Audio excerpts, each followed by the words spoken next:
एक और बड़ी खबर जो हमारे पास आ रही है वो ये है कि इराक में गृह युद्ध के हालात में के बीच अमेरिका का फैसला। सीधे प्ले ऑन करें। हिंसा बढ़ते देख अमेरिकी दूतावास को खाली किया गया। विजुअल्स के साथ ग्रीन जोन में प्रदर्शनकारियों के घुसने के बाद अमेरिका का यह फैसला है। काबुल और साइगांव से भी इसी तरह खाली किया गया है दूतावास। ये देखें तस्वीरें आप। ये अमेरिका को इवैक्यूएट कराया जा रहा है, वहां की तस्वीरें हैं। प्लीज लोकेशन हर जगह मेंशन करें। इस सब के बीच में अब मैं जनरल शंकर प्रसाद सर के पास आ रहा हूं, लेकिन हमारे पास एक बड़ी खबर आ रही है। प्ले ऑन करें। इराक संकट से भारत में महंगाई बढ़ने की आशंका। ब्रेक करें इस वक्त की बड़ी खबर विजुअल्स के साथ। इराक में हिंसक प्रदर्शन पर पड़ेगा तेल सप्लाई पर असर। कच्चे तेल के आयात के लिए भारत पश्चिम एशिया पर निर्भर। सीधे आइए, इराक संकट का जो भारत पर असर पड़ेगा उसको देखें। यहां पर सीधे आइए। अब यह खबर हम क्यों दिखा रहे हैं यह आपके लिए जानना जरूरी है। ऊर्जा आवश्यकताओं को पूरा करने के लिए भारत आयात पर ज्यादा निर्भर है। लोन देने वाले आपकी मदद नहीं करते, वो लाभ कमाने के लिए देते हैं। तो कौन अच्छा है और कौन बुरा है जानना चाहते हैं तो फ्रीडम ऐप को अभी डाउनलोड कीजिए।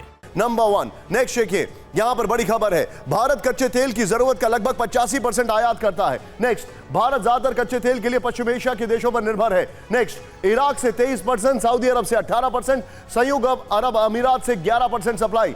भारत अब अमेरिका से भी 7% के ऊपर कच्चे तेल का आयात करता है। रूस यूक्रेन युद्ध के बाद बीजिंग से तेल का आयात 50 गुना से ज्यादा बढ़ गया है। अप्रैल से अब तक कुल आयात तेल में रूस की हिस्सेदारी 10% हो गई है। मैं सीधे चलूंगा यहां पर। अब जनरल शंकर प्रसाद सर, मैं इस एजम्पशन के साथ आपसे सवाल पूछ रहा हूं कि इसमें एक बहुत ही डीवियस हीडियस डिजाइन है और वो है अमेरिका का। मैं ये मान के चल रहा हूं क्योंकि एकाएक इत्तेफाक भी इतने इत्तेफाकन नहीं होते, लेकिन ओवरऑल इसका जो इंपैक्ट होगा, क्या उससे आज के हालात में पूरी दुनिया बच पाएगी? जी निशांत, आपने बहुत अच्छा सवाल पूछा और इसके कई एक पहलू हैं। फर्स्टली ये समझना चाहिए कि भारत के इराक के संग रिलेशंस कितने अच्छे थे आज से काफ़ी अरसे पहले, जबकि अमेरिका वहाँ इंटरवीन किया, जहाँ अमेरिका ने वहाँ पर एंटर करके वहाँ पर जो इराक के अंदर युद्ध हुआ था। उससे पहले भारत की पूरी इकोनॉमी, भारत के निवासी और आर्म्ड फोर्सेस का वहाँ बड़ी भारी एक ट्रेनिंग टीम थी हमारी इराक में। वो वहाँ पे एयरफोर्स के पायलट्स को ट्रेन करती थी, आर्मी के लोगों को ट्रेन करती थी और बहुत उनकी इंटरऑपरेटेबिलिटी थी। तो हमारे रिलेशनशिप इराक के संग बहुत पुराने हैं, लेकिन जब से ये लड़ाई शुरू हुई थी अमेरिका ने जब इंटरवीन किया सद्दाम हुसैन के अगेंस्ट, तब से ये थोड़ा गड़बड़ शुरू हो गई। लेकिन उसके बाद से जो आप हालात इराक के अंदर देख रहे हैं वो कभी इम्प्रूव नहीं हो पाए। वहाँ वही हुआ तकरीबन जैसा कि आज आप देख रहे हैं अफ़गानिस्तान में हुआ है, जहाँ के अमेरिकन फोर्सेस में छोड़कर चलेगा और वहाँ जो हालात हो रहे हैं। जो मेन इश्यूज़ हैं वहाँ पे वो 2-3 हेडिंग के अंदर कवर हो जाएंगे। पहली बात तो एक वेपन कल्चर, ये जो हथियारों का कल्चर है ये बड़ा डेंजरस कल्चर है। दूसरी बात, सब जगह वेरी पुअर गवर्नेंस। जब इस किस्म से एक मेजर पावर अमेरिका जैसी इस युद्ध एक वॉर क्षेत्र से निकल जाती है तो governance is the primary issue. और उसके बाद होता क्या है कि इकॉनमी में बड़ा इफेक्ट पड़ता है। आपने आज देखा होगा कि इराक के अंदर जो इकोनॉमिक हालत है वो इससे बदतर कभी हुई नहीं है।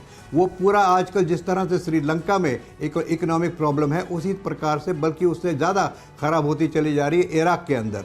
तो आपने एक तेल की बात तो अवश्य की है, उस पर भी मैं बात करूंगा, लेकिन इस समय इराक में जो मेजर इकोनॉमिक क्राइसिस है उसकी वजह से और ये लड़ाई भड़क रही है, जो इंटरनल डिस्टर्बेंसेस हो रहे हैं। जिस तरह से जहाँ भी अगर आपको खाने पीने का सामान नहीं मिलेगा, महंगाई बढ़ती जाएगी, वेपन कल्चर होगा, देयर इज़ नो गवर्नेंस। जो शिया गवर्नमेंट है वो अपनी कर रही है, ईरान अपना कर रहा है। उस प्रकार के हालात में there is so much of unrest, और वही आप अनरेस्ट देख रहे हैं। And this unrest is augmented by weapon culture. तो हमें मान के चलना चाहिए कि किसी तरीके से इराक के अंदर एक तो शांति लाई जाए, बिकॉज एज आपने खुद कहा, आगा साहब ने भी कहा, we are hugely dependent for oil on Iraq, और उसका असर भारत पर डायरेक्ट पड़ेगा। हालांकि हमें रशिया ऑयल देने को तैयार है और रशिया ऑयल दे भी रहा है हमें, लेकिन प्रॉब्लम ये है कि Iraq is the closest supplier in terms of distance. Sir, लेकिन इस सब के बीच में मैं आपको एक इंफॉर्मेशन दे रहा हूं। अगर मैं ऑयल की बात कर रहा हूं, एक और फैक्टर मैं आपको बता रहा हूं, अमेरिका में तेजी से घट रहा है